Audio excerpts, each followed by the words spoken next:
Well, good evening and hello and welcome to Cedarwood Faces. This online video series will be hosted by myself, David Stretton-Downes, and Karen Todd. And in this conversation, with many of the contributors, speakers, and artists involved in Cedarwood Festival. The series was born out of the fact that whilst many of us cannot physically meet, we wanted to introduce you all, at least virtually, to some of the people who will be familiar faces at Cedarwood Festival in the flesh.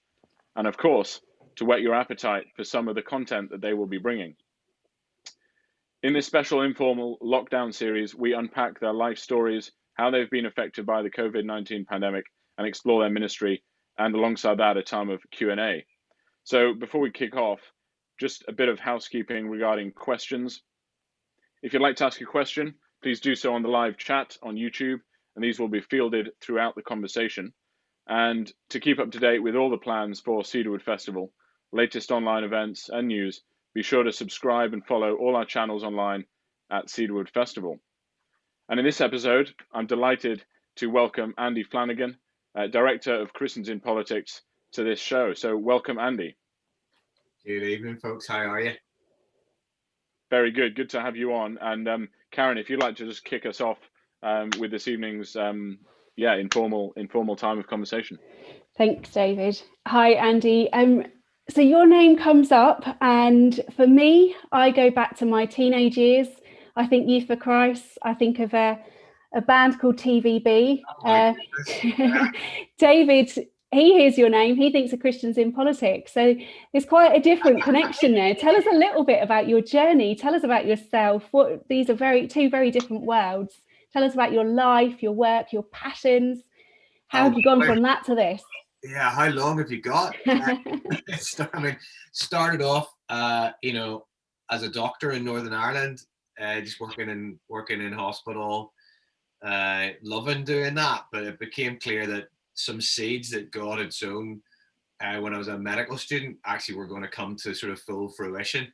The Youth for Christ stuff that you mentioned there happened after I'd been a junior doctor just for a bit, and I had this really dramatic call out of that work in the hospital to go and do that, be in that band for Youth for Christ. I don't know if you've got time for the long story, but it was a set of incredible, I guess, what you can only call God incidences. They weren't coincidences; they were God incidents. I was away praying into what should happen in the future of my life, and 3 separate friends came up to this cottage that I was staying in during the course of a week with the same advert for the job for Youth for Christ. This is while I was still working as a doctor. And then I remember the deadline for that job was April the 22nd, and I thought, you had to record a demo. And like all I had to record a demo was one of those old kind of ghetto blasters, like double tape deck. Yeah. And I just wasn't. I was pretty insecure about recording myself, and I thought, so I didn't. The deadline slid by. I didn't send anything, and it was about 2 weeks after that. I was in the doctor's room in the hospital, and I just felt this like real nudge to call Youth for Christ and say, look, did you ever appoint anybody for that job? And they said, no, we got some more applications, and we've actually extended the deadline, and it's tomorrow now. And so I'm probably better with a really tight deadline. And so I sent stuff off that day, and then the next week they called me up in the hospital and said, like, Andy, actually, I'm wondering whether we could actually meet up with you. And that was at that point, that was at the end of May, and back in February, I'd been planning to go to a conference in London run by some Christian MPs and some various other folks called the Young Adult Gathering. And that was a weekend. It was a Thursday to a Sunday conference. So I knew back in February, I knew that in June I was going to have to go to this conference in London from living in Northern Ireland. And so I went to the guy that organised our rota at work in the hospital, and I said, look, I need the Thursday and the Friday of that week off, please, in June. And he said, oh, I think you should take the Wednesday off as well. And I said, oh no, I'd rather keep that in case I need it for a wedding or something. This is a guy called William Moore who was never forceful in what he said, never ever. And basically I said, okay, I'll take the Wednesday off. I thought I'll just do some sightseeing in London, and then I'll go to the conference. And so that happened in February. And then fast forward back to the end of May, and the person on the end of the phone from Youth for Christ, Judy, says to me, I know this is probably impossible with your schedule in the hospital, but could we interview you next week? I was like, that's mad. That is the 1 week That is the 1 week of 1997 that I will be in England. And she said, I'm sorry to be even fussier, but the only day the staff that we need to interview are there is the Wednesday. And I was like, that's just so surreal. That is unbelievable. So Wow. yeah, and then I could tell you there were even more bits that, you know, I went down to bluff my way by finding out about Youth for Christ by Googling. Well, it was before Google, only one document came up, and it was a strategy document for Youth for Christ. And it said, "This is the way, walk ye in it," across the top of the document. And I just wrote down thinking that'll help me in my interview. And I went back to my cardiology ward I was working on at the time. And one of the nurses who did the blood samples, the phlebotomist, she was a Christian, and she came up to me and said, "Andrew, I was praying for you at lunchtime. And I really think the Lord gave me a verse for you. And I don't know where it is, but it's that verse that says, 'This is the way, walk ye in it.'" Wow. Wow. So it was just like, I was going, okay, I get the picture. So that's a really short version of it, but there was just a set of crazy things that kind of pulled me out of this medical world into the world of doing music stuff. That's awesome. So how did it go from there to politics? Well, the music stuff continued. I was doing that work for Youth for Christ, and then I was getting asked to do more sort of solo work and more like leading worship and then singer-songwriter type gigs. And the songs that I was writing were sort of crying out for justice in the world. I was learning through working with different NGOs like Tear Fund and Christian Aid and Oxfam about the state of the planet and why the world was in the state we're in, why the global economic system was rigged in favor of those who, you know, didn't really need too much more help. And, you know, starting to get angry about that stuff, starting to complain about that stuff, starting to work with some of those agencies. So I ended up being taken by, you know, Tear Fund to Bangladesh to look at what was going on in the sweatshops in the garment trade, and then write songs and campaign off the back of that back in England, you know, off to orphanages in Uganda, come back, talk about it, you know, doing that sort of thing of trying to raise people's awareness. And during that phase, I guess, you know, the Make Poverty History stuff was going on, very involved in that. And during that phase, a lot of those NGOs were turning their attention from just fundraising to advocacy, to nudging and poking governments to say, hey, we can be giving people, we can be doing the charity thing, but actually there's a justice thing at play here, that we can be sending money to sub-Saharan Africa, but it's all going down a hole called debt. And therefore we need to do something about the debt rules. We need to do something about trade, you know, proper trading practices between our nations. We need the trade system not to be rigged against these nations.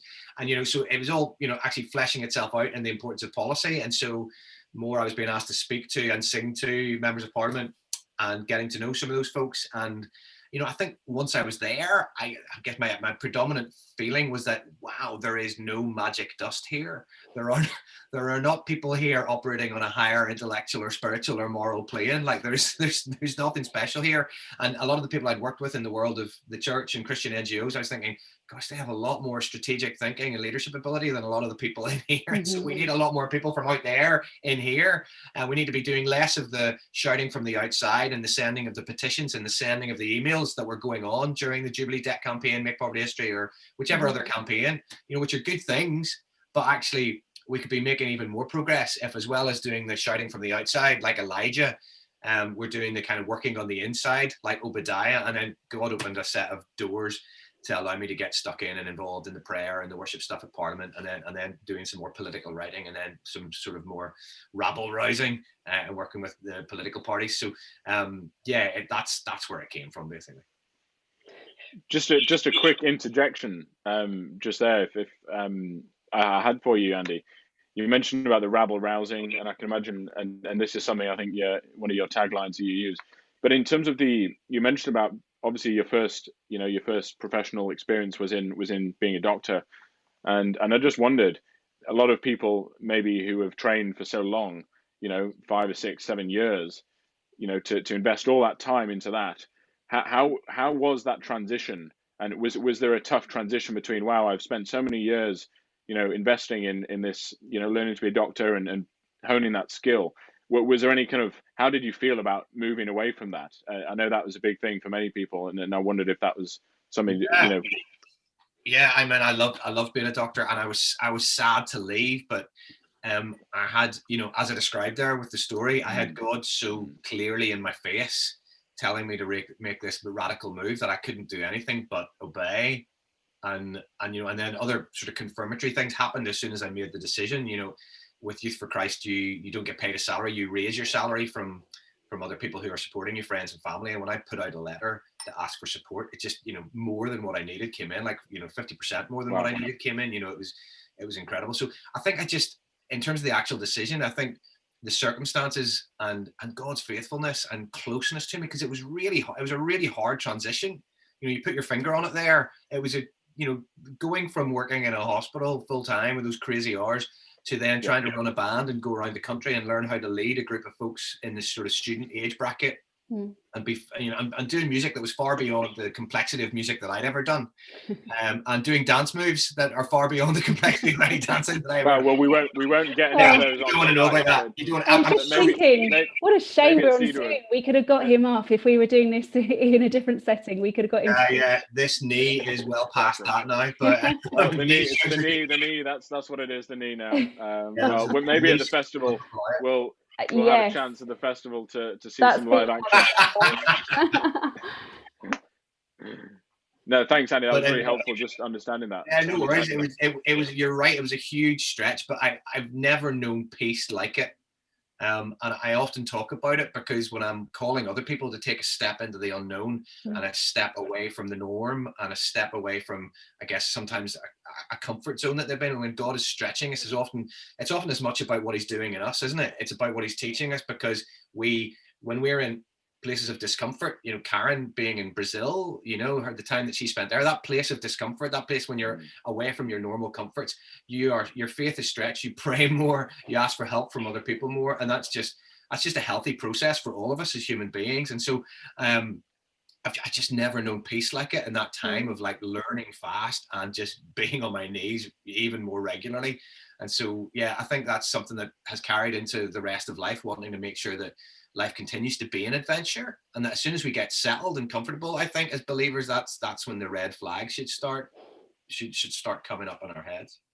Indeed. Yeah, I think that word peace you mentioned just really enforces, what other people maybe who are thinking, wow, well, I've been in this vocation for 10 years, maybe God's calling me to politics or something else, that there is that option, but at the same time it's so important to have that peace and to ask for that. And I think that's something that obviously you've experienced in your life, and I think many of us have, but it's a really important one to look at.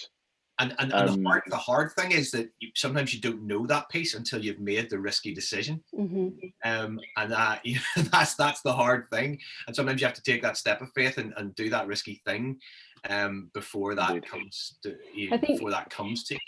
That sense of obedience is interesting when you're telling the story as in hindsight, isn't it? But sometimes that step is sort of what you think is obedience and faith. You're never quite sure whether it's faith or whether it's foolishness. But you kind of sort of just got to take it sometimes, haven't you? And then that's when the peace comes. And I'm sure that there's more of that throughout your life as we hear more of your story tonight. Well, yeah, I was much more comfortable not being involved in politics. I'll tell you that much. I was very happy doing that sort of shouting from the outside type stuff. Because when you're shouting from the outside, you're generally doing it with other people who agree with you, who have all signed the same petition. You're generally, and mostly with other believers. There's strength in numbers, and you feel confident in that. But then when you're actually then starting to intentionally build relationship with people who you don't agree with on everything, that is where an even bigger challenge lies. That's where a lot of stress lies. That's where a lot of flack lies. And anybody that looks at the toxicity of social media knows how incredibly challenging it is to be involved in any discussions in the public square. And so, yeah, it's definitely a step out of your comfort zone, but it's important, I guess, why we have an entity called Christians in Politics is that we want people to be doing that together, not as lone rangers, that it's absolutely impossible to go against that flow and to go against that self-promotion and tribalism and toxicity. But on your own, you absolutely have to do it with other people. You have to be doing it as part of a team, and not only just to hold you accountable, but just for the emotional support of it and the prayer of being together in something like that. That's we need to be taking these steps together with people rather than just being lone rangers. Yeah, I totally that resonates. I think with a lot of people. Andy, moving beautifully on there. You mentioned Christian politics. Obviously, that's one of your current hats. Let's move on to that, and let's explore what that is, and if in fact, if you want to just share what it is, Christian Politics. It's an organization but maybe expand on what your role is, and then we'll see this short video that you've got to share with us as well. Great, no problem. Yeah, so I'm Executive Director of Christians in Politics, and it's there to, resource and equip all the believers who God is calling, and there are hundreds and hundreds and hundreds of them who God is calling into politics, especially to be joining political parties. As Christians, we are our tendency is more to be independent. We often, paint ourselves into the corner until there's nowhere else to go and nobody left to go with. And I often say to people, there's one party, and I agree with 100% of their policies, but it's called the Andy Flannagan party. Sadly, it has only one member, and it's me. But that actually is the philosophical thick end of the wedge that we get to sometimes as believers, and forgetting the sort of the evangelistic missional opportunity there is in being involved with people who we won't agree with on everything. And sometimes people say to me, well, but Andy, but that means surely if you're working with those people, you're going to be inevitably polluted, you're going to be inevitably corrupted. And at that point, you have to sort of, as graciously as you can, say, well, can I let you in on a secret? You already are polluted. Let's talk about your mortgage. Let's talk about your broadband. Let's talk about the fact that if you drive a car, you're filling it with petrol that is supporting some fairly shocking Middle Eastern states that oppress Christians and oppress women. Let's talk about the marketing practices and how those supermarkets treat their producers, both locally and globally. You can't pretend we're not part of a fallen system. We already are. So the question shouldn't be, well, will we get polluted? We are polluted. It's like the question is, are we going to do anything about it? Are we going to actually get involved in seeing this system not just doing the thing that Christians do so well, which is treating the victims of a sick system, with all the incredible projects that the church is involved in across the UK now. We are hardwired for compassion. We are good at treating the victims of a sick system, but what we're not so good at is getting involved in the midst of the system to speak truth and justice and righteousness into the very fabric of the system, so that less people are falling victim. So that's the mission and the passion of Christians in Politics, to help and support people, to encourage people in that direction, and then once they're there, to support them. So it's been a privilege to be doing this now for quite a number of years, and the young people especially who are getting involved, the passion and the change that we're seeing. People like Marvin Rees, who's now the mayor of Bristol, not far away from where Karen is right now. The change that is being wrought through people like him who are putting kingdom before tribe is quite incredible. It's amazing. Andy, before we watch this video, just share with us just a bit about the history of Christians in Politics. Obviously, the parties, there's multiple parties, and obviously this organization, Christians in Politics. How long has it been going, and how many people are involved with it? Part of your team. Well, it has basically grown out of relationship. It's not a kind of a top-down organization. It's just grown organically from a group of Christians from across the different parties coming together in relationship and just forming a really deep friendship. Folks from the Conservative Christian Fellowship, the Lib Dem Christian Forum, from Christians on the left, and folks from that are independent as well, Greens, Plaid Cymru, SNP, Northern Irish parties, various folks from right across the spectrum, coming together, meeting in Parliament, meeting in other places around the country, and praying together and finding common cause, learning to disagree well. So it's designed to support people who are in the midst of that. So it provides a kind of really useful umbrella whenever any of those folks are then going off to speak at something like Cedarwood Festival or New Wine or Spring Harvest or Greenbelt or whatever. Then we're going under the Christians in Politics banner. We're standing there together and saying, we are here. It's kingdom before tribe. We're here to try and model to the nation that how to disagree well. And that's really important because obviously in the context of things like a festival, there are people who would try and be coming just to say, well, hey, we want you to vote for us. And because some of the biggest gatherings that happen are Christian gatherings, it's possible for people who are involved in politics to exploit large Christian gatherings, as we may have seen in the United States over recent years. And so it's and we'll come to that. It's important that we're coming with that kingdom before tribe messaging, and it's also important because quite often as Christians, when we think about politics, or when a church does something about politics, or when a conference or an event does something about politics, often it's just trying to sort of do what you might call a Christian version of question time. We just want to sit and discuss the issues. and we want to hear from experts, and then we want to decide whether we like the yellow person, the green person, the blue person, or the red person better. The way we do that sort of stuff often just keeps us as Christians in that place of consumer. Our only job is as a consumer to decide which product we like best, rather than the case that we're making really strongly. It's not about just commentating; it's about participating. So we're preaching to people. We're having like kind of altar calls. Usually, is this your vocation? Is this what God's calling you to? Are you being called to get involved? Rather than just people being an audience and saying, "All right, yeah, we." Because let's really be honest, that politics is a bit of a middle class soap opera for the church. We just like talking about it and commenting on it, and especially during lockdown, we've all become armchair critiquers. And actually, our cause that you can actually build relationship by getting involved, not just critiquing and commenting. Well, we all know everyone's an expert, don't we? You know, as soon as they get behind that keyboard, everyone's an expert. I think we'll talk a bit later on in the conversation, Andy, about how we can engage well, you know, how we can really, you know, have those deep conversations with people about these big issues. There are very big and sensitive issues that are going on in this world right now, and we need to address them. We need to be a part of that, but at the same time, we need to do it in the right way. And I think that's something we're looking forward to hearing about, how that's going to, you know, how you guys are going about it and how we can learn from that. So moving on, just before we, in fact, do you just want to jump into your video now, Andy? Just share the video, and we'll have a watch of that. It's 2.5 minutes, guys. So sit back and enjoy this, and we'll be back with you very shortly.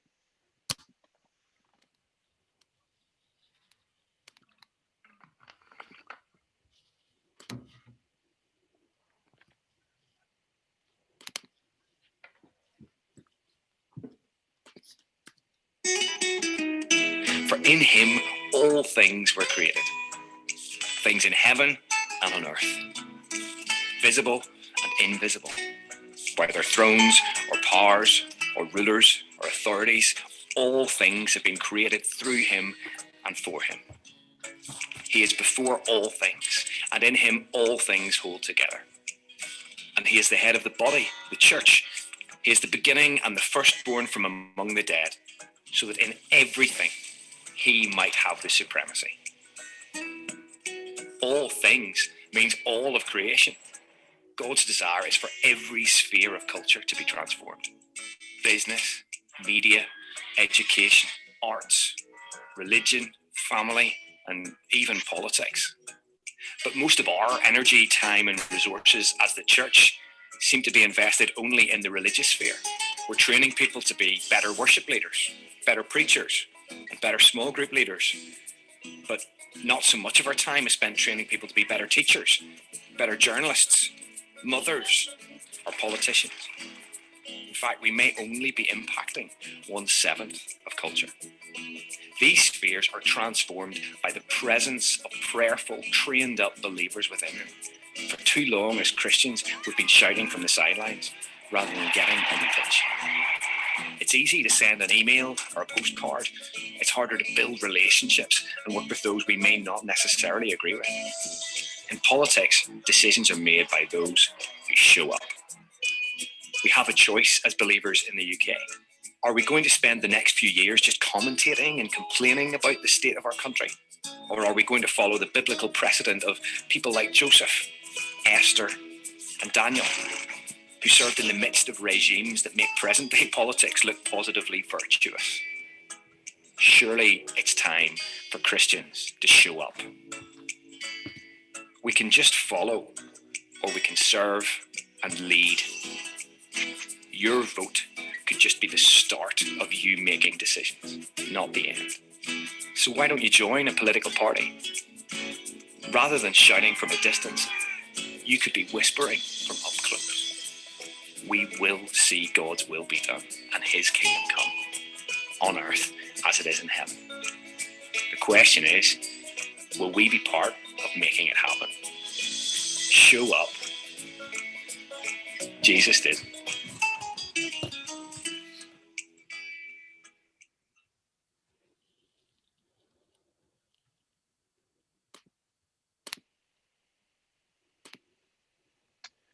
Thanks, Andy. That's a great video. Do you want to just expand a bit on that, if there's anything you wanted to add, or we should jump on to the next area? Well, I think the Colossians 1 chapter is a profound chapter about that God is supreme over all things, and the other example that we often give of God's supremacy and his authority being over all things is that famous verse that is often quoted when Jesus was there was an attempt to trap him by the Pharisees, where he ended up saying, render unto Caesar what is Caesar and render unto God what is God's. And I think that response and our interpretation of it really sums up well where we've been as the church, that we've actually thought, well, render unto Caesar what is Caesar's, let the government look after all the practical stuff like taxation, broadband, bin collection, and render unto God what is God's. Let God look after all the kind of Sunday morning, psalms, hymns, spiritual things, on that side of it, and that secular sacred divide that just isn't, we all know it just isn't biblical, but it's amazing how much of it still seeps into our church culture, that we think, well, okay, actually we'll put our resources and our time into this stuff, this, the Sunday morning stuff, and not so much of our time into resourcing people for the rest of life. And you look at Genesis chapter 1, you look at that call to public leadership that Adam and Eve were given. And that was a call into public leadership. That was a call to stewardship over creation. And the thing that most people forget about that call is that it happened before the fall.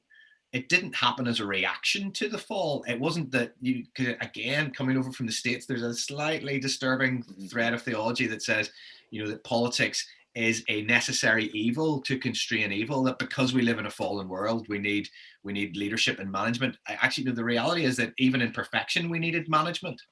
And actually, the truth is that our eternal future is that we will be involved in ruling and reigning with him forever. That's the promise. We're going to be still involved in that leadership. So this in-between section we're in now is this wonderful apprenticeship. That kind of foreshadows that incredible eternity of ruling and reigning with him as we're promised in that new creation. And so we have this incredible calling, and you might think that's just semantics to say, well, but is it about constraining evil? Is it about a divine vocation? No, actually, it really matters that it's a holy calling and a divine vocation, rather than just a pragmatic way of sorting out the earth's problems. It really matters, because if you just get involved in a pragmatic way to sort out some problems, as soon as you don't manage to sort out those problems, it's very easy to just give up.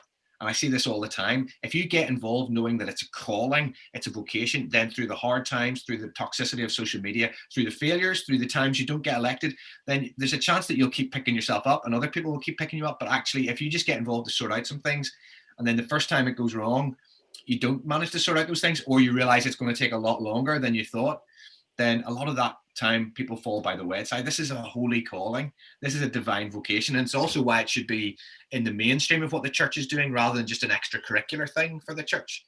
This is a call. This is a call. It goes right back to the start. It's interesting that, and I think you've hit the nail on the head there in terms of people have got to know and understand that there's a why, what the why is behind the why, rather than just going into something with, thinking it's going to be a short-term fix. Many of these vocations aren't. And, sometimes, there are small wins that we can all have in, our daily work life, for all of us. But, certainly politics, from my limited understanding of it, is something where it really is, if you're not going in with a longer view of it, then, you probably shouldn't be in politics. So, it is really understanding that why and understanding that foundation as to why we're actually called to be there. So I think you've hit the nail on the head there. And the why being about glorifying God, which sometimes will look really successful, but sometimes will look like failure.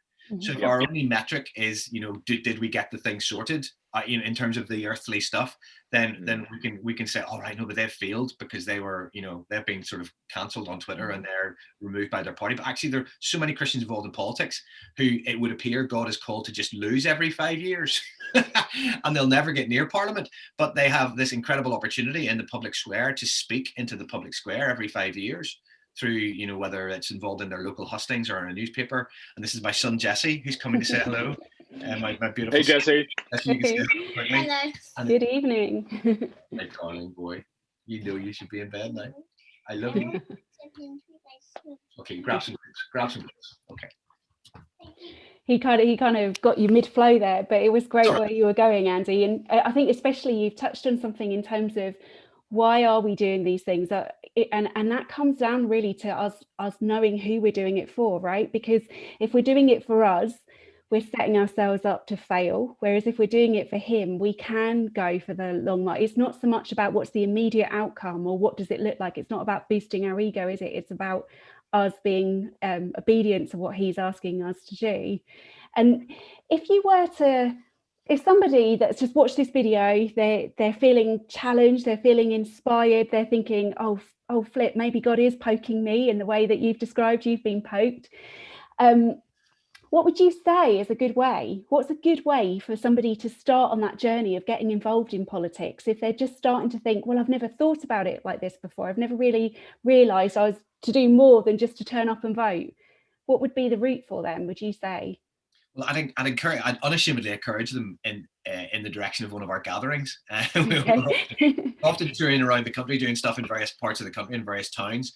And you can obviously less happening at the minute, but you'll be able to see those on the website. It's christiansinpolitics.org.uk. But one amazing thing that is happening in March, we had an event in January called Calling the Tribes Together, which was just a Zoom-based prayer gathering for Christians from across the different political parties and none. We're like over 360 signed up for it. It was incredible. And then we prayed before we hit the sort of randomized breakout room button. You know, when I don't know if anybody's been in any of these big Zooms when you're suddenly then in lots of breakout rooms. And there's stories back from people of saying, like, you know, how did you suss that? How did you work that out so well? I was in a room with people I'd never prayed with before. I was in a room with people from a party that I'd never prayed with, people I'd never known from that party before. You know, there was a yellow, a blue, a green, a red in each room. It was incredible what happened, and you know, people have connected and stayed connected off the back of that. And we thought it was just a really important time to just come together and be together. Night, darling, bless you. I thought it was a really important time to come together and be on our knees for the nation. And again, to say, like, it's kingdom before tribe, and that being in prayer together, I think is a great way to start, because not only from a political point of view is interacting with folks from other parties really healthy. It really helps you hone and shape what you believe in terms of your politics. So many of the folks getting involved in politics these days have only really, read one newspaper or visited certain blogs, or just, been stuck in the silo of their social media feed. And so when they actually meet people who don't agree with them, they don't have the skills to actually be able to make their argument in the context. They can sound really loud and proud amongst their own crew, but actually when you meet people who just fundamentally disagree, they're actually not very good at making the argument, because they've never had to, because they've never interacted with anybody not like them. And so number one, from a political point of view, it's really good to come together and be rubbing shoulders. But number two, that reconciliation that our nation so badly needs, and the United States so badly needs, that kind of listening to the other side and being able to sort of, believe that these people can be human beings and these people can be believers that aren't on the same side of the argument as us.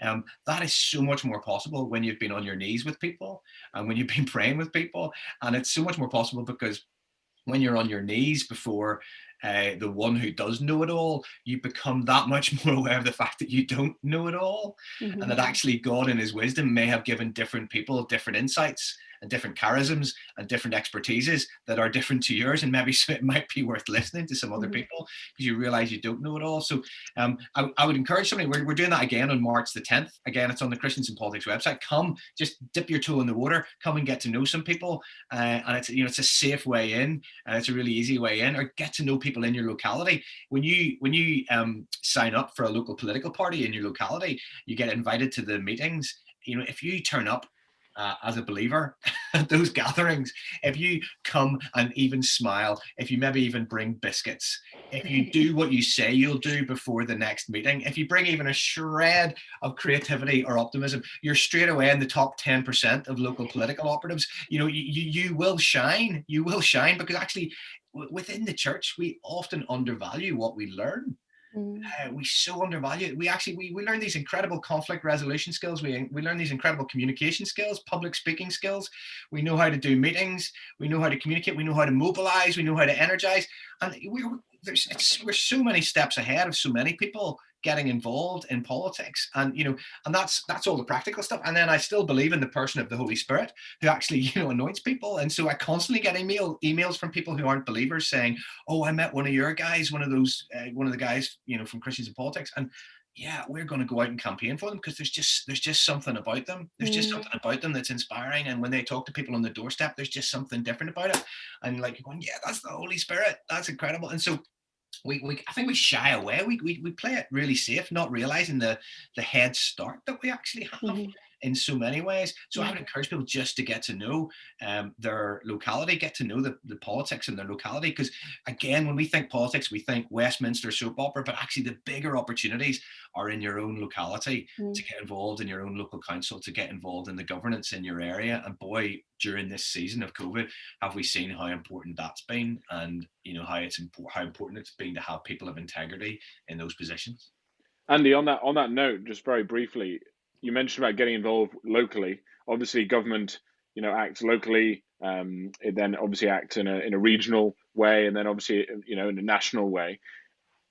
Talk to us a bit about those areas and how people can get involved. And obviously, that we've talked about the local there, in other areas as well. But then also just about the age. Can anyone get involved? Is it 18? 8+? How can people get involved? And if people have can people do it alongside another job? Can people? Is it something that has to be committed full time?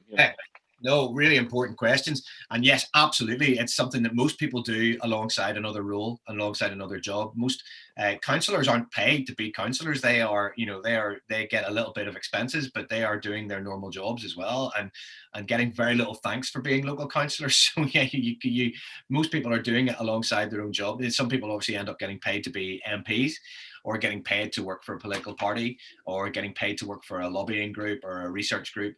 That happens to some people, but for most people involved in politics, we are just involved as normal people, as citizens, doing our job, participating, not just being consumers.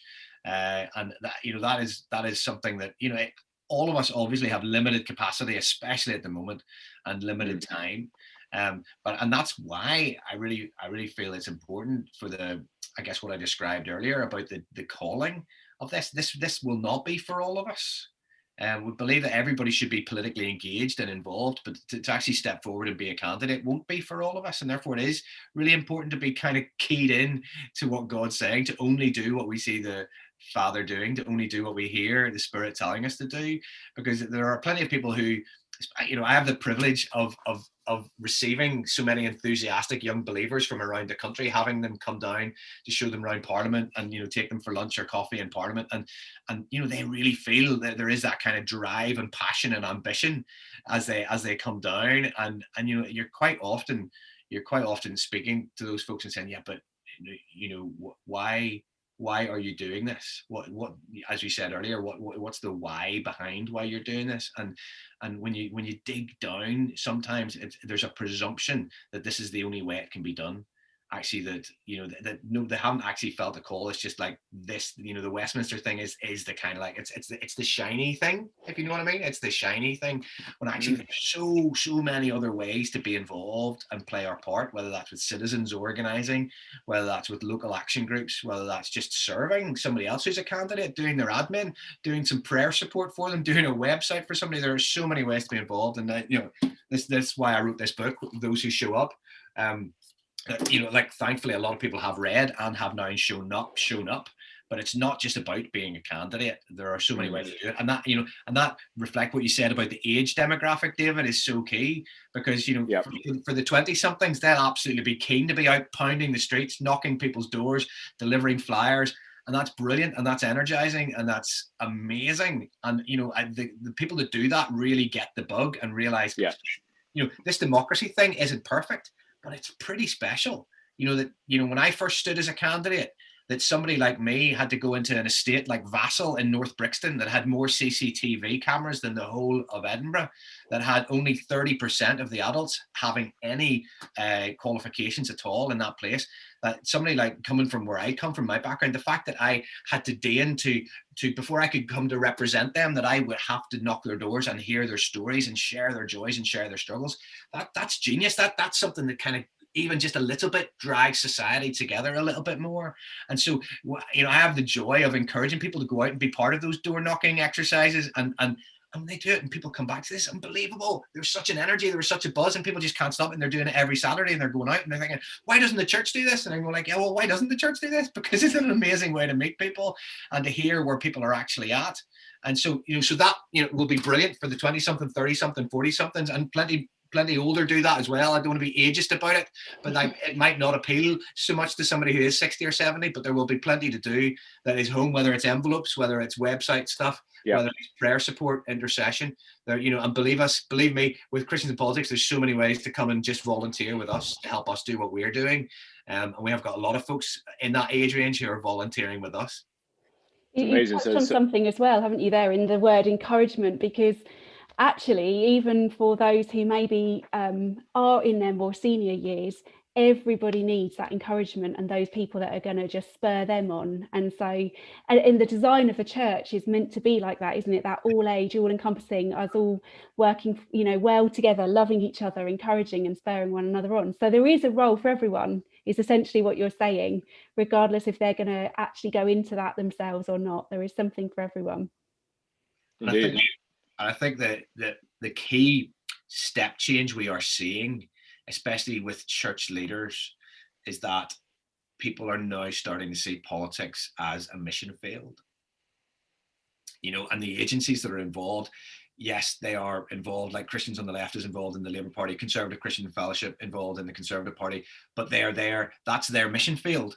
So rather than saying, oh, I don't like you because you're with them, you're saying, well, actually, no, I'm glad there are believers in that party. That's your mission field. And people are seeing politics in general as a mission field, because when we see those people as missionaries, then we start to think, all right, okay, maybe like a missionary that goes off to Brazil, like you did, Karen, you know, that then inevitably we're going to see a bit less of them because they're on mission, and they might need a bit of prayer support because they're a bit vulnerable. So we'll pray a bit more, and we might even practically support them. We might help them out. We might drive them around. We might even financially support them.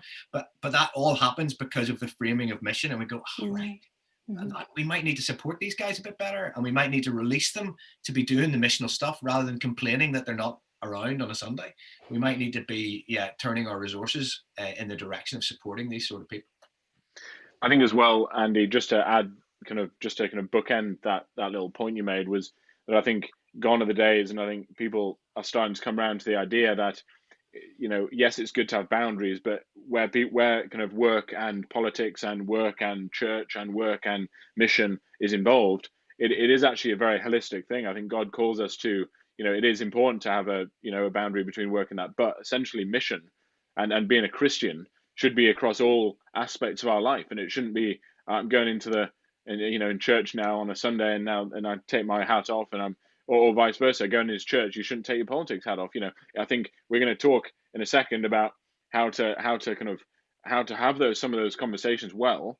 And I think that's just such an important point I wanted to add, you know, in that narrative of it not being just putting it in a box, but actually getting it out the box and letting it be life, you know. Totally. And what you say is so relevant even now, even though we might think that we've moved on in our heads. So I'll give you an example from just a few weeks ago. I was doing an interview with a media entity that shall remain nameless, and they were asking me a little bit about my story in a way that you did. And the original headline that was put together for the piece was the story of how Andy Flannagan traded his medical career for mission. Yeah. And you're like, oh, that's interesting that's how they've written that, and that's how they've heard that. And that's somebody who's very well educated. That's somebody who's been in and around all this conversation about mission. But the person, the journalist that I'd done that with, love them to death. They're brilliant. And it was just a kind of a slip of the tongue. Do you know what I mean? It's not that they actually think that about mission, but I was sitting thinking, gosh, all my medical friends that I studied with who are now on the front line against COVID, and the subtle insinuation of a statement that says I traded my medical career for mission is quite clearly that medical career is not mission. It's so damning, isn't it? It's so damning. And imagine reading that. Imagine getting home from working in ICU and reading, you know. So Yeah. so it just shows you how even in 2021 we think our thinking's moved on, but maybe it hasn't always. Mm. Yeah. Exactly that. Just kind of moving on. You mentioned there, Andy, perfectly, a lovely segue there. You mentioned about, colleagues that I can imagine you're still in touch with, some colleagues who are and friends who are still working on the front line during this pandemic, which has obviously sadly taken many lives in the UK and overseas. But talking about COVID, how has that affected the work of Christians in politics? And what are the kind of strategies that you guys have, taken on board or implemented or even put down to kind of keep the work going? Which, I mean, it's had a huge impact. I shouldn't try and pretend that we've been able to keep doing what we'd like to have been doing. We haven't. It's restricted us in so many ways, especially when an organization is almost founded on the idea of relationship building and actual connection, and not just connecting via digital means. We're constantly saying that you can't actually disagree well just online, that it's almost impossible to do, that actually it needs the real relationship. And that, we all know that anybody on Facebook or Twitter ever been persuaded of an argument by Facebook or Twitter? Has anybody, it's not a place of reconciliation. Very rarely. I've seen some examples, but very rarely. And the successes we've had as Christians in politics over the years, in terms of diffusing some toxic stuff going on online with somebody tweeting something, and you're thinking, right, hang on, I know that person and I know that person, and that's getting a bit ugly. It never gets diffused online. It gets diffused when you lift the phone and you say, hang on, I'm just looking at your tweet. Do you really? Because I know this person and I know that they're not what and so often people will delete a tweet, or they will just change what they've said on their Facebook post. And so it is possible to diffuse that and to bring some reconciliation, but it takes this rather than this, and or in person or a coffee. And so there has been a real loss in that personal, that interaction, that stuff, whether it's in a council chamber, whether it's around the events that we're doing around the country, whether it's people coming together, whether it's the stuff actually in Parliament. So much of that has obviously had to hit the skids. But as I mentioned earlier, we're doing these online prayer gatherings, and we've done our local groups, Christians in Politics groups, that meet under the auspices of Churches Together entities around the country. They've continued to meet, which has been really encouraging, in the same way that many churches and many other entities have kept going. But I think it's the key thing I would say is that much as it is inhibited physically some of our work, conceptually it is really helping our work, because I think before Brexit and COVID, there's a huge swathe of the country that politics really was just an interest. It didn't really affect them. That because of a lot of folks in the church, especially because of our prosperity, and maybe hopefully we've made good life decisions, and hopefully by God's grace there's blessing there, and most of the time, if we're honest, we are insulated from government decision making by our prosperity and by our comfort. Whereas when Brexit and COVID come along, there's a much bigger percentage of the population who are now being directly affected by government decisions, and what you might call life and death decisions.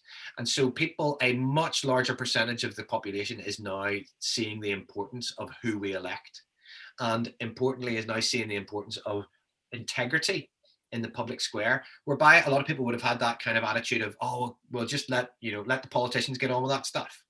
That kind of secular sacred divide. Yeah. Let the politicians get on. It's dirty work. Let's let them get on with it.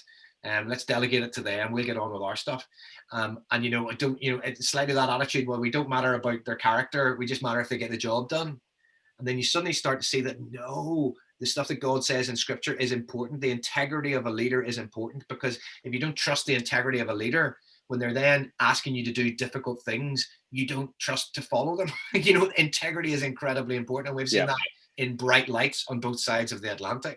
And so it's actually, this situation is making a lot of our points for us. So that's, nobody would have wanted this situation. Nobody would have wanted the carnage that we've seen. But, I'm an optimist. I'm hardwired to find a silver lining. So if I'm looking for a silver lining, it is that more people, I think, are becoming politically aware, and more people are realizing that actually we need to be involved. If we have a complaint or we have a frustration about the standard and the quality of our political leadership, that is just moaning and complaining unless we're prepared to actually get involved ourselves. And we would say that about any other form of life, anything, whether it's about teaching or whether about our job. We wouldn't like people complaining if they weren't prepared to kind of roll up their sleeves and get involved. And similarly, I think more people are realizing now that actually this is a society. We hold together, we rise together, we fall together, and therefore we do need to roll our sleeves up and get involved and get out of the armchair. Ironic to say that while sitting in an armchair. Thank you so much, Andy, for just how you're articulating it. It's just so helpful. One of the phrases you've used a lot tonight, and it's also there in your mission statement, I think, on your website, is this term "disagree well." And it's probably something that we need to learn how to do better. Sometimes our Christianness can get in the way, and we're not always so great at sort of, actually having robust conversations and learning how to go there, but disagree well. Now, when you're thinking about somebody that maybe is quite impassioned by politics, wants to, they've been stirred up in the way that you talked about at the beginning of your journey, that passion can be quite powerful, and it can lead to disagreement. So have you got any tips or ideas that you can share with us and share with the viewers around how do you learn to disagree well, to do that in a way that is honouring, that you can have a difference of opinion, a difference of denomination that you're in a church or a political party that you're aligned to? How do you go about that? Yeah, I mean, it's not easy. And I would also say that it's not an absolute rule, because we follow Jesus, and he is somebody who at times was listening to people that nobody else expected him to listen to, and going to places that nobody expected him to go to, and getting out beyond his silo and listening to those who were not from his experience. So Jesus was a brilliant listener, and I think he disagreed really well. But there were also times when he turned over tables and he was prepared to make enemies. So I'm not saying it's an exact, the disagree well thing it's a good line, but I think it's important to see it in context. It's not an absolute rule, but it is really important when you have a culture. We talked earlier in that video about the different subcultures of life, education, politics, family, that actually different subcultures have different principalities and powers, I would say, or darknesses and glories, in each different subculture. And in the realm of politics, the sort of the darknesses are that tribalism, that self-importance, that self-promotion, that economy with the truth, and that tribalism, and that the fact the people, the division that comes, and therefore there is an imperative to come in the opposite spirit. And actually, when you look at the state of social media and you look at the state of public discourse, actually the prophetic thing is often to be disagreeing well. So you're not saying it's an absolute rule, but you're saying that actually in the context of where culture is, that's the thing that the church can model. And it's actually what we can bring. Justin Welby in the foreword of the book talks about how it should be one of the gifts that the church brings to the nation is modeling how to disagree well, not pretending that as the church we agree on everything, but modeling how to do it well and how to disagree well.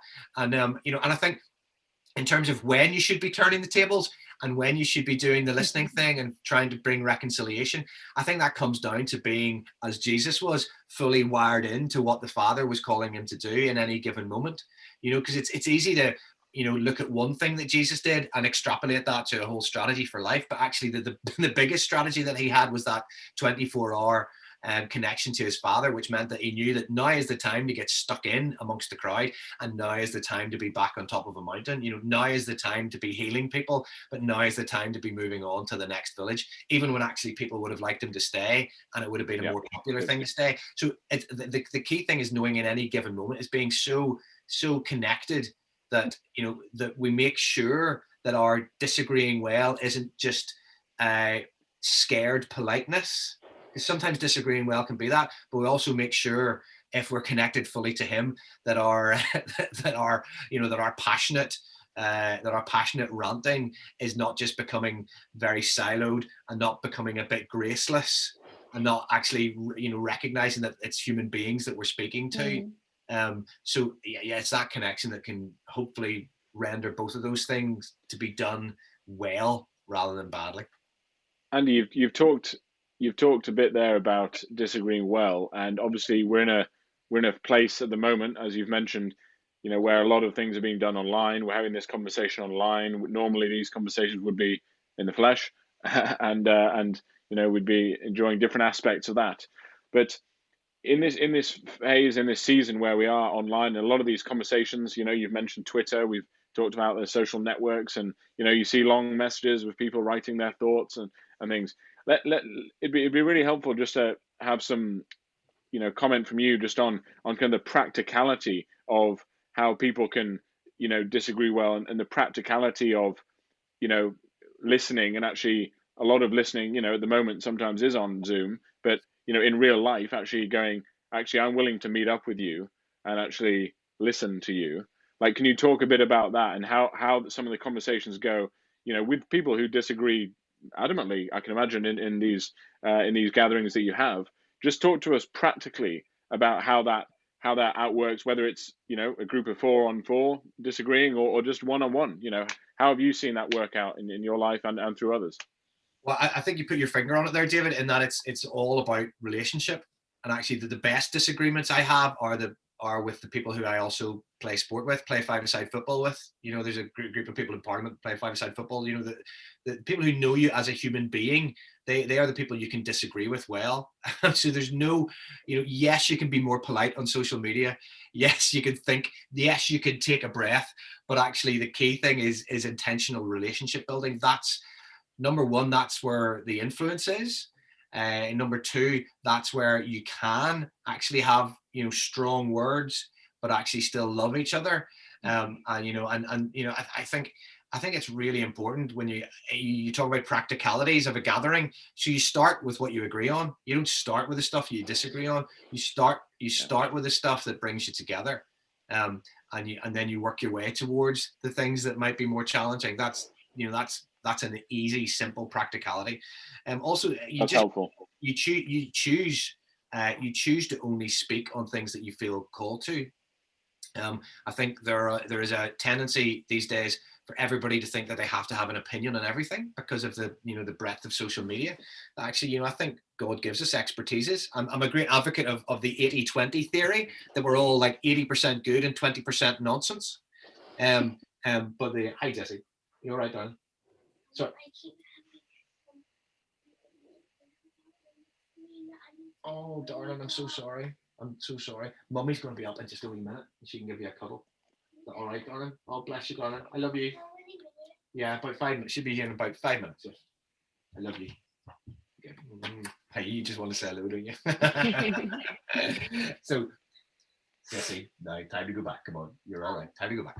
And so, the 80-20 thought is that, actually God does give people expertises from their experience, and also sometimes divine, and sometimes just inspiration on a certain idea.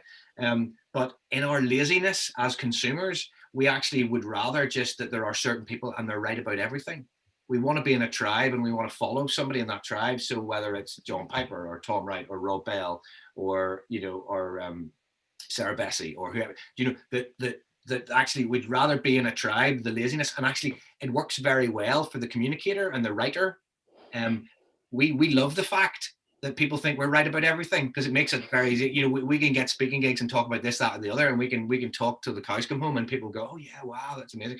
When actually, I can't believe that that's true. I can't believe that there are some special people that are right about everything. I believe in the body of Christ. I believe that we only see things partially, and therefore we need each other. And so that gives you the ability to, number one, you don't have to know everything about everything. Number two, you don't have to comment about everything. You don't have an opinion about everything. You can say, I'm not really an expert on that. I just don't know about that. But number two, it allows us to hear some of what is good in what some people say. And at the same time, we don't have to, cancel them and say, all right, because of what you said about this, I can't listen to what you said about that. We can say, I think you're absolutely right about that, but I'm not sure. But because we'd rather be lazy rather than do the hard work of actually considering prayerfully and discerning, the whole shebang. And so I think we need to really think carefully about, and apply that what I call the 80-20 theory. I mean, that might be a bit too complimentary sometimes, but you get what I mean. That actually, totally. how you can learn from stuff that's outside your own sphere if if you sort of apply that theory and say, like, there'll be stuff I agree with you and stuff that I don't, but that's all of us, and we're naive if we think that that's not the way that life operates. Totally, and I think there's a number of, I was obviously not mentioning names at all, but there's a number of people I've engaged with, and I'm passionately engaging with a lot of people, not just about politics, but other areas as well. And I think there's a tendency from my experience of people getting so passionate that they lose sight of the gospel. They lose sight of what the actual foundation is about. And so I just think that's, and this is everything that you're saying, in that the gospel, and it all comes down to the why, isn't it? What is the foundation? Politics is really important to be involved with, but essentially, if people lose sight of actually what brings us together, which you mentioned, what is the thing that we agree on as our foundation, we can often lose sight of that, and it can turn out very in a lot of anger, which isn't beneficial for anyone, I don't think. Tom Wright puts it really well when he says that in life, it's pretty clear that there are moments and instances that require a progressive response, i.e. things need to change. Yeah. And there are moments in life that require a conservative response, i.e.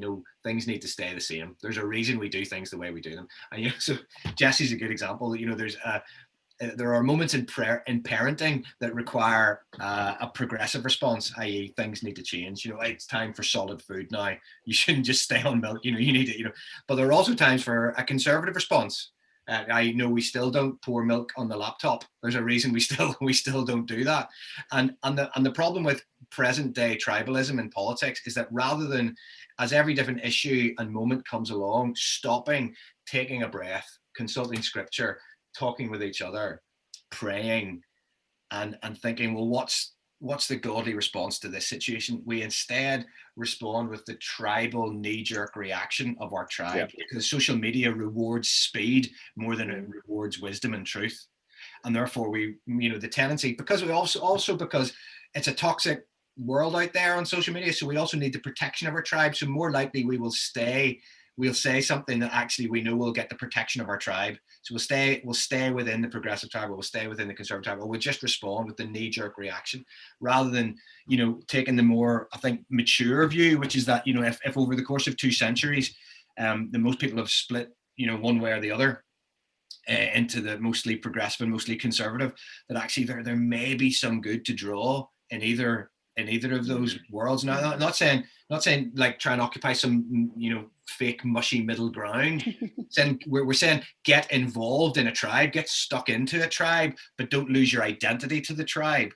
Your identity's in Christ. Don't lose your identity to the tribe, because when you start losing your identity to the tribe, that's when your reactions are just those tribal knee-jerk reactions. And that's what you see happening on social media. That's why all the Brexit stuff and the COVID stuff is so visceral, because it's about people's identity. You're poking their identity. You're not having just an academic discussion about some subject. They've given over too much of themselves to this thing, to either this party, or in the States to this party, or here to the Brexit or Remain. Too much has been given over, and we have a word for that in Scripture, and it's idolatry. And so it's really important to say that, because an idol is not a thing that is in itself bad. So there is a legitimate argument, for example, for leaving the European Union, perhaps, and there is a legitimate argument for staying within the European Union. But it's when you allow something that is potentially legitimate and good, like sex or money. But those things can become idols, even though they are good in themselves. We allow it to loom too large. We allow it to take too much of our heart, because we're grabbing to, we've lost connection with that core identity of who we are in Christ. And therefore we are so tempted, because we want the tribe and we want the protection of the tribe. We grab too strongly for that tribal identity. And we all know what happens whenever you're grabbing tightly to stuff. That's when the reactions are visceral, because when somebody then pokes that, you are angry, and that's what explains what we've seen on social media. I mean, so many of my friends and Christians in politics folks are reporting, sadly, the radicalization of some previously very lovely people during lockdown, because number one, the increased fear factor, number two, the increase of all the conspiracy theory stuff, but number three, the fact there's just, we've had more time online, and therefore people are just spending time with one type of person, with people who are being sold back to them on the algorithm of people who are like themselves. And so like genuinely, I would use that word radicalization. There's some dangerous stuff happening where people are going down little tunnels. Sorry, I got a bit preachy there. My apologies. No, we love it. We absolutely love it. I'm going to bring you kind of back to a tricky question now that I want you just to share. What do you think is one of the hardest situations that you've had to engage with politically? Without a shadow of a doubt, it's two things. It's the context of some marriages coming apart because of political engagement, and not just, not the politics of it, but just seeing the pain and how hard it has been for some people, seeing the human cost of being on an adventure, on a mission. That's just been, awful. Andy, just to clarify, is that for our viewers? Is it husband and wife who differ on their views have come apart, or they've? We'll just clarify that point. All right. Well, actually, now you mentioned that, that's not what I was meaning, but sadly, I've seen that as well. Sadly, that is increasingly happening. And when I talk about radicalization and sort of, I guess, some of the stuff that's coming across from the States, quite often you'll see husbands and wives or other teammates who previously coexisted quite well, even though they probably did think differently about certain doctrinal issues, or they did think differently about certain political issues. The ramping up of the volume on that stuff in the Trump era has actually caused, I could tell you some stories about that actually happening within marriages. But the other thing that I started off talking about is just about the cost of being involved and being on the front line and actually being attacked. Because God's people who get involved in this stuff, and I shouldn't try and paint a rosy picture of it being easy once you get involved. These are strategic places that we're called to get involved in, and there are principalities and powers at play and at work, and there is an enemy that's there to take us out and remove us from those places, and the age-old ways of doing that are still the same age-old ways of doing that. And so I would say for me that's been the hardest stuff. And if you're meaning in a political sense, certainly the whole Brexit story has probably been the hardest thing, just because of the how it has driven people apart, and how there's been so much around it that has not been factually strong, shall we say. That polarization that you're talking about, isn't it? And the fact and the realization that in the midst of that the easiest way to put it, that whereas I want politicians to be themselves. I think politicians are at their best when they're being honest, and they're not just the amorphous products of focus groups and saying to people what they think they want to hear. I like it when people have personality. It's why people like Ken Livingstone and Anne Widdecombe and Boris Johnson are actually popular, is because people feel like there's something they can grab hold of. There's a personality they can grab hold of, much more so than somebody who's been produced in one of the political factories, shall we say. And so I really do want people to be themselves, but we also have to be really careful of a political environment which veers over so totally into personality and headline and identity politics that actually the facts just don't matter anymore, and the truth doesn't matter anymore. And I think as Christians, who should be people who put a high value on the truth and what's true, and then doing something to get something done. Again, it goes back to that thing, the Genesis chapter 1 thing. It matters how you get something done as well as what you do. God cares just as much about means as he does about ends. That's the kingdom way. Jesus constantly cared about how things were done, not just what you get done. And I do believe some of the church has been badly fooled to think that that ends and means are, that it can be mixed up like that. God cares just as much about means as he does about ends. And so lies to get things done and to get certain effects, even if you agree with the end product. We can't, as Christians, be standing alongside that. That takes us in a desperately dangerous direction that history shows us. Andy, thanks for sharing some thoughts on that. I'm just going to bring things to a close now, but the final thing I wanted just to have you share with our viewers and listeners is just one of the reasons why we're talking tonight. To start with, it's Cedarwood Festival. It's an event that's happening in the north of England, and it's a gathering of the church, not just the local church, but the national church and the wider church to come together in unity, to worship, to pray, to speak and be in community together, and to see all God is doing in our nation.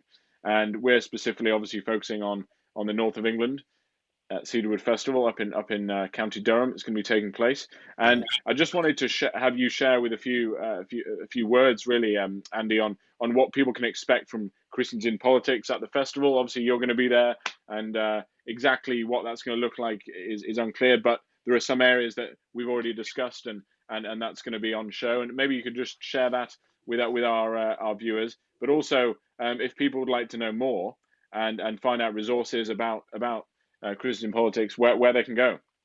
Oh, great. Well, I'll start there and I'll work my way back. David, yeah, so please just do head to the website, www.christiansinpolitics.org.uk. All the videos like the one you saw there, there's a whole series of animations, and very soon there's a course coming out called the Influence course, which is a 6-week course, but like the Alpha course, which churches can do to help people step more into this theology and understand, and give them some practical tools to get influential in their community. So to watch out for that appearing. But that's www.christiansinpolitics.org.uk. The book is useful. That's the kind of biblical foundation of all this, and stories of those who have got involved, encouraging stories, and some just fun stuff in there. It's designed to hand to a teenager and inspire them about the idea of getting involved in politics. It's not highfalutin stuff. The first story is based on Bart Simpson, just to reassure you. So obviously please connect with us in that way.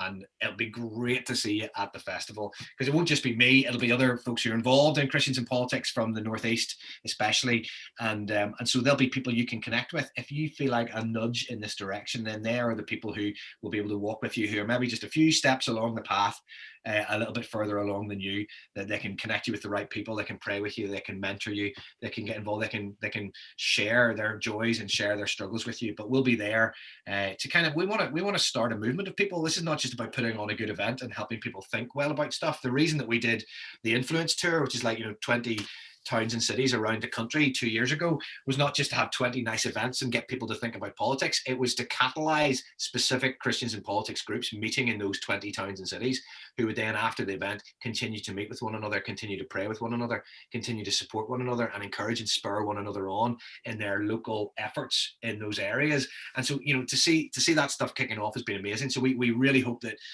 the work in the Northeast can similarly be catalyzed by what we do at Cedarwood Festival. It won't be just something where we can go along and go, oh right, that was nice to think about politics, but actually there will be something of God going on. There will be a calling going on. We'll get a chance to pray and minister with people and pray for people. So come and we'll pray for you.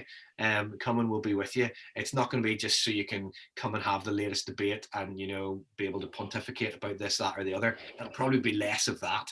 There are plenty of places where you can do that. This will be somewhere where you can connect with what God is calling you to, and that might be politics and it might not be. But I think for a lot more of us than are at the minute, I suspect that God is calling us in this direction, because we can't sit and complain about the public square. We can't sit and complain about the state of our nation unless we are prepared to show up.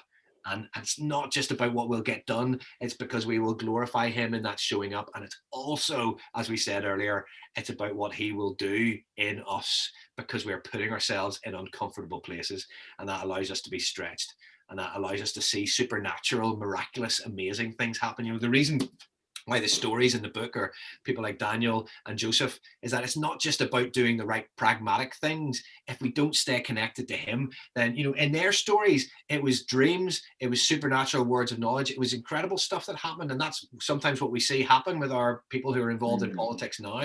This is not just about pragmatically getting stuff done. This is about an invisible adventure as well. And, and the reason it's not just the best strategy to be influencing policy from the inside and to be whispering from close up rather than shouting from a distance.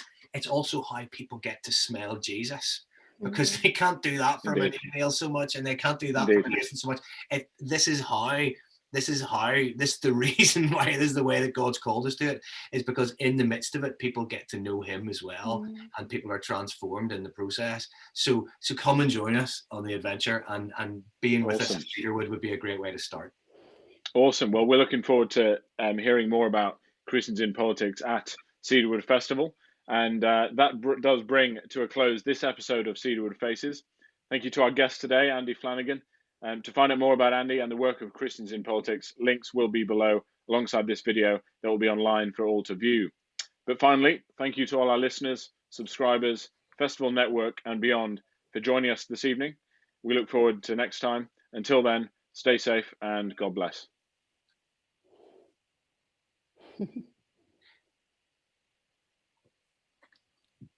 Give it a sec. Give it a sec to do that. It's just wrapping. There we go. I'll be back. I need to lose so badly. Go for it. I've just ended it. That's great.